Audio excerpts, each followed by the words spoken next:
Chicken Talk. Farmer Otis and his wife, Abby, loved their chickens.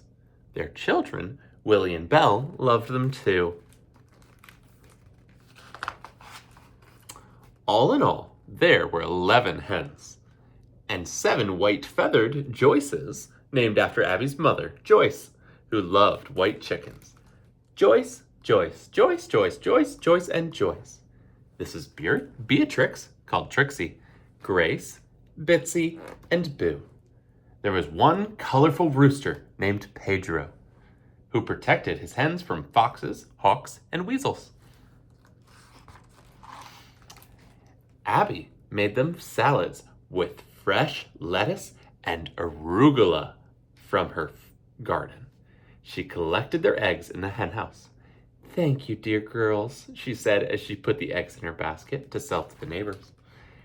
Willie and Belle wrote each hen's name on her eggs: Trixie, Bitsy, Boo, Grace, and the 7 Joyces.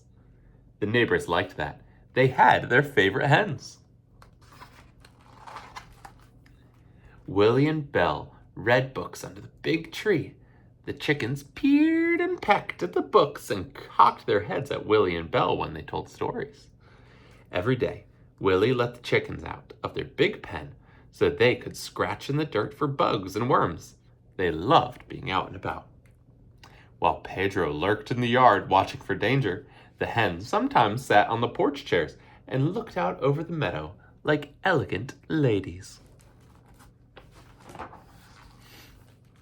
One morning, Willie had a great shock. "Belle!" he called. "Come quickly!" Belle ran from the garden. Willie pointed. "Did you write that?" Belle looked, and she shook her head.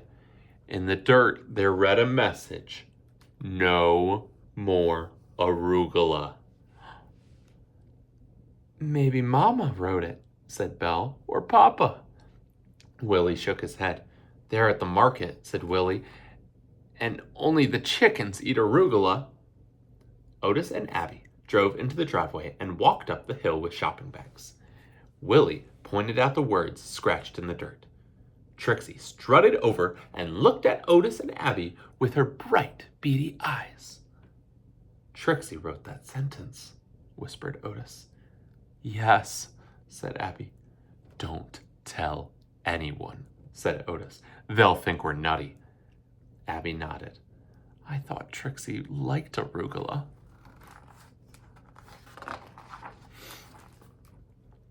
When Abby went to collect eggs in the morning, she called. "Another message!" Otis, Willie, and Belle came running. The sentence read, "The fox is not intelligent." Otis looked at Pedro. "I heard a kerfuffle near the pen last night." "Good job, Pedro," called Otis. "I heard you squawking and the flapping of wings. When I came out, the hens were safely in the hen house, and you looked very proud." "Do you think there will be more chicken talk?" asked Abby. "Yes," said Otis. "Yes," said Belle. And there was. Willie and Belle found more chicken talk the next day under the tree. More stories about brave chickens. "That's Boo," said Willie. "She always has her beak in a book." "They learned the letters from looking at our stories," said Belle. Soon, the secret came out. Trip, the mailman, found a sentence in the dirt by the mailbox. "You drive too fast. Cheerful chickens cross this road." "Did you write that, Otis?" asked Trip. "No," said Otis. "Bitsy did. She's bossy." "Sounds almost pathetic," said Trip. "Too poetic for a chicken." "No one in town will believe that your chickens can write. I don't believe it myself." And the townspeople didn't believe it. How could a chicken write? Why would a chicken write? No other chicken in town wrote messages in the dirt. "Come see for yourself, Trip," said Otis. "Put up your tent and spend the night."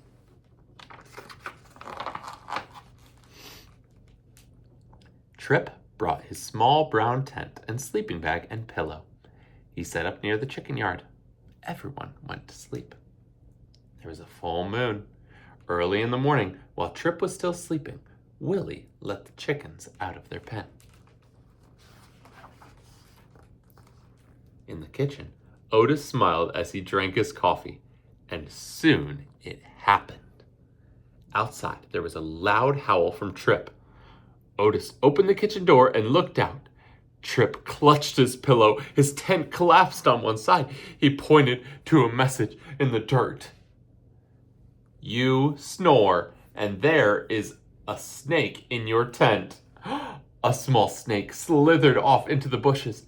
It's true, said Trip, trying to catch his breath. Who wrote that? Pedro walked up to them, his eyes shining. I'd say it was Pedro, said Otis. And you, said Willie. Now, everyone in town knew about the chicken talk. Being the mailman, Trip saw everyone. And he told them how he was saved by chicken talk. Everyone in town bought more eggs and wanted to know the chicken talk of the day. And there was lots of chicken talk. Too hot. Can we have a fan? Much too much rain. We need an umbrella. There are new chicks. Come see. Has Grace written anything? Asked Abby one day. Grace is shy. Maybe she doesn't have anything to say, said Otis. Grace was Otis's favorite hen. She had golden feathers lined in black. Sometimes the sunlight made her feathers gleam like jewels. She is quiet, said Abby. I like quiet. But it wasn't quiet for long. On Sunday morning, early, there were 7 messages. Too many Joyces. I'm the real Joyce. I'm not Joyce. And not me. I've never been Joyce. I'll never be a Joyce. No more Joyces. What will we do? Said Abby. Nothing, said Otis. They'll tell us.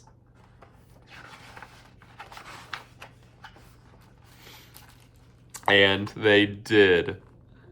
Names were found all over the dirt yard. Willie and Belle discovered them in the driveway and in the pen and by the barn. Josie, Louisa, Mary Alcott, Jane, the real Joyce, Mickey, Emily, Dickinson, and Belinda. Trip again found one name in the dirt by the mailbox. Who's Belinda? He called. One of the Joyce's new names, said Otis. Papa, said Willie. What? We'll never tell all the white-feathered Joyces apart, no matter what they have named themselves. Otis smiled. I know, and believe me, they'll tell us. More chicken talk, said Belle. In front of them, scratched in the dirt, were 2 short sentences. We love you. Good night.